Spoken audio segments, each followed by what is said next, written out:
Welcome to the Min Masters, guys, and today I'm going to show you how to install brand new extended stainless steel brake lines, brake pads, and brake caliper. So let's get started. So we're going to start by removing the brake line. If you guys are just doing a simple caliper change, like for like, you'll first have to unbolt your caliper.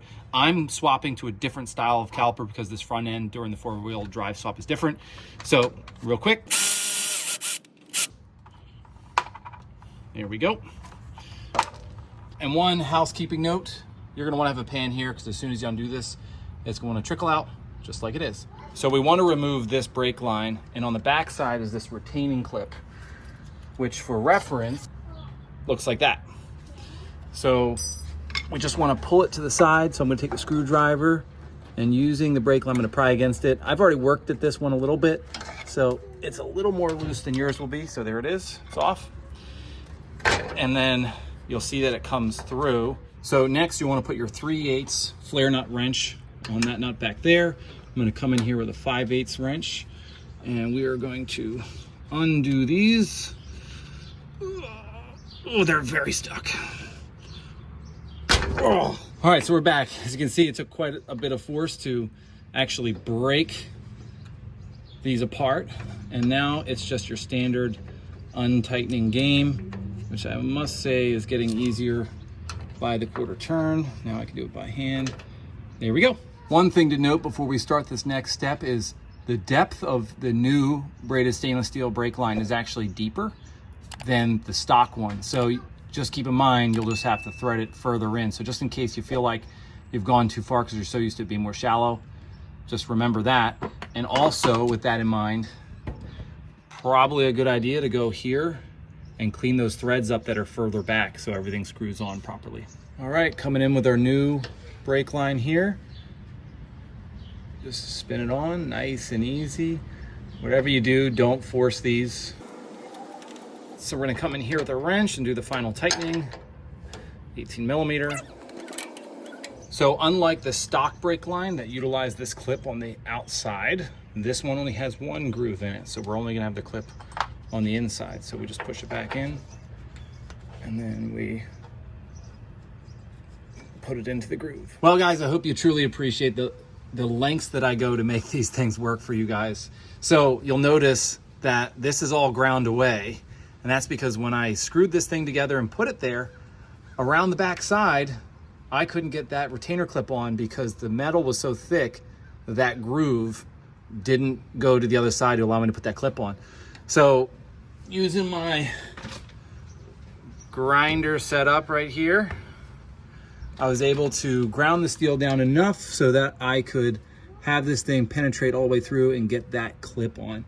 So this is an aftermarket spring tower. It is not the original, so there might be some tolerance difference. Keep in mind, this may be something you'll have to do. So now that that's done, I'll reattach that brake line and we'll get moving along here. All right guys, so it's time to put our pads on and then our caliper. So this is your inside pad and there's like a little groove right here and there, and it fits in just like that. Next, you'll bring in your caliper, and this brake pad here has like these two kind of retainers on either side. That actually goes in here like this, and that's how that stays put. So then you'll just take the whole assembly and kind of fit it into place just like so. So next we install these retaining pins. So they're like a friction pin, and you'll notice that there's like this longer side and here's kind of the shorter side, little channel, no channel. So the pointier side faces up, and what I found is you want to like angle it up like this and you get it kind of started, and then you'll come in here with your hammer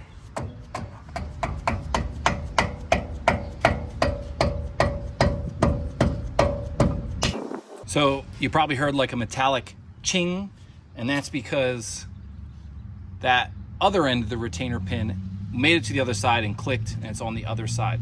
So now we just have to do the bottom. So same drill on the bottom, more pointy side facing down, angle it up and smack it right in. And we heard the click, so we know we're in. So we're on to our last major step before we bleed the brakes. We're gonna take our stainless steel braided brake line And with this kind of wedge shape kind of face, like up and out like that, I'm going to take our caliper bolt and copper washer, put it on that side, copper washer on this side, and then come right into here and bolt it in. So for those curious as to how to manage all this extra length of this extended brake line, the kit comes with these retainers and a bolt. So I guess my understanding would be to find a hole in the frame here, bolt it through, and that would prevent this from ever traveling over and getting caught in the wheel and possibly being severed. So I'll do that once I get this all tightened down, and then we'll go to the other side. So everything about doing the same work on this side is almost identical, except when it comes to the brake line. And as you'll see, there's this extra port here that this brake line ties into, in addition to the one that comes through the back. So you'll just want to spin this one out. Well, as you might have guessed, it wasn't as straightforward as it could have been. So when I went to go spin off this nut, the brake line here is somewhat frozen to it. So it started to actually spin the brake line. So I went ahead and undid the back brake line, again, identical to over there. And all I'm going to do is just spin this off like this. And that way we don't spin up this brake line. Now, I will have the opportunity now to maybe see if I can free this one up, because obviously it's flared through, and now I should be able to get a good grip on it. So I've given up on trying to free up this nut here, and I'm just gonna try to put it back on the same way I took off the old one. Now, you remember the other side, I had to grind away the tower. The cool thing about this side is this setup is different. It actually has a threaded nut. So you can actually put this through, thread that on there, so there shouldn't be any grinding on this side. Pretty cool.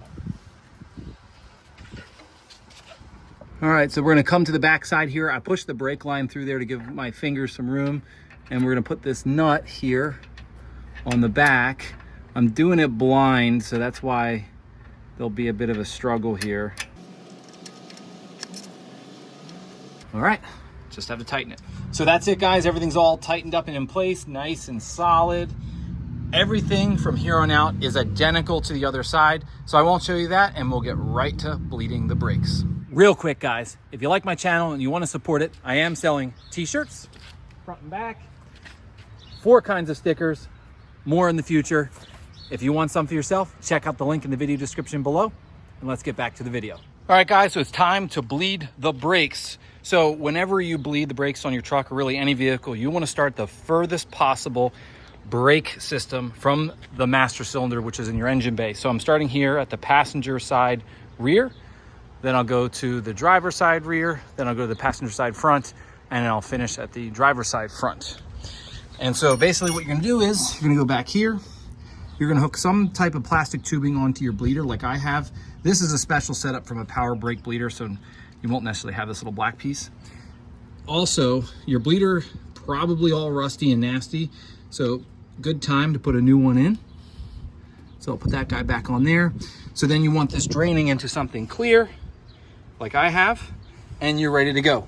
Depending on what size bleeder you have, you want to get yourself a wrench, because obviously you can't put a socket on there, because how these work is you loosen them, they bleed out, and then when you tighten them, it cuts off the flow. So this is a special brake bleeding wrench. You see it's kind of closed there on the end, helps you get a good grip all the way around. So with one of these in hand, let's get started. So one thing to note, guys, before you start bleeding your brakes, make sure you top off your brake fluid here in your reservoir.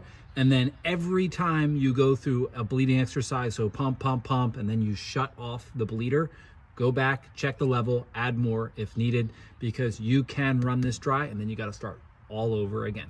So keep an eye on that. All right, so I'm just opening it now. Now we're open. All right, pump.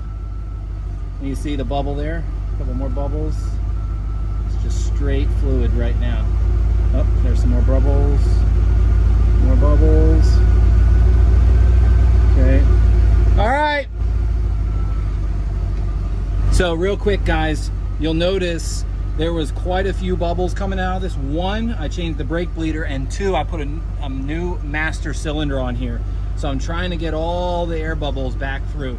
So I'm probably gonna go for one more pumping, and then when this pump's clear, we should be good to go.